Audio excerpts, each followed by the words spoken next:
মূলত ছিল হলো টর্চার কিভাবে হয় এই ইন্টারিম রিপোর্টে, এবং কারা কারা পারপিট্রেটর ছিল। তো সিঙ্গেল বিগেস্ট যেটা ফাইন্ডিং ছিল যে র্যাবের যে ইন্টেলিজেন্স উইং, এটা ছিল মেন মানে এই যে গুম হয়েছে যারা, তার মেন কালপ্রিট বা কিলার ফোর্স ওনারা বলছেন এটা হচ্ছে র্যাবের ইন্টেলিজেন্স উইং।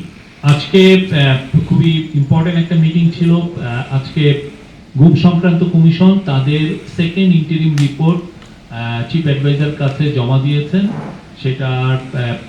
এটার উপর আমরা অলরেডি একটা প্রেস রিলিজ দিয়েছি, বাট এটার উপরে অনেক ডিটেল আলাপ হয়েছে সেই সংক্রান্ত কি প্রফেসর ইউনুস পুরো ওদের যে সেকেন্ড ইন্টারিম রিপোর্টের যেটা ফাইন্ডিং সেটার উপরে তারা আলোকপাত করেন। গুম সংক্রান্ত কমিশনের 4 জন মেম্বার ছিলেন, জাস্টিস মইনুল ইসলাম, নূর খান লিটন, সাজ্জাদ হোসেন এবং নাবিলা ইদ্রিস।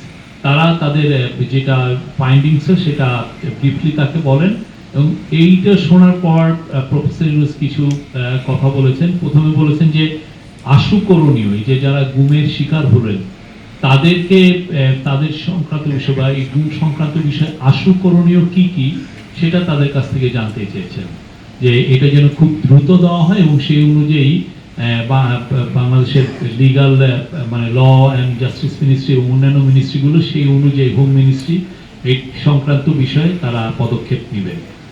তো আজকে মিটিংয়ে বলা হয় যে এর আগে আপনারা জানতেন যে 1770টার মতো কমপ্লেন ছিল। আজকের মিটিংয়ে বলা হয় যে এটা 1837টা বা 50-এর মতো হবে, এবং গতকাল পর্যন্ত তারা প্রায় নতুন কেস পাচ্ছেন। এটা নতুন কেস আসছে, এটা এমন না যে বন্ধ হয়ে গেছে। তার মধ্যে 1350টি কেস স্ক্রুটিনাইজ করা হয়েছে। স্ক্রুটিনাইজ মানে হচ্ছে যারা এই কমপ্লেনগুলো করেছেন তারা এসে কমিশনের কাছে তাদের পুরো ইন্টারভিউ দিয়েছেন, এবং ইন্টারভিউগুলো মূলত 2 থেকে 3 ঘন্টা, কোনো দিন মাল্টিপল ডে, 1 দিন 2 দিন 3 দিন তাদের কথা শোনা হচ্ছে। এবং গুম সংক্রান্ত কমিশন কি কোনো সময় দেখা যাচ্ছে তারা সপ্তাহে 7 দিনই কাজ করছে, স্পট ভিজিটও তাদের করতে হচ্ছে। তাদের আজকে আমরা অনেকগুলো চ্যাপ্টারের মধ্যে কিছু আছে লিগাল কিছু ইস্যুর কারণে আমরা প্রত্যেকটা, এবং ভিকটিমের সিকিউরিটির কারণে এবং লিগাল রিজনে আমরা অনেকগুলো চ্যাপ্টার রিলিজ করতে পারবো না, বাট আমরা 7টা চ্যাপ্টার আপনাদের কাছে আমরা কালকের থেকে রিলিজ করব। প্রতিদিন 2টো করে রিলিজ হবে।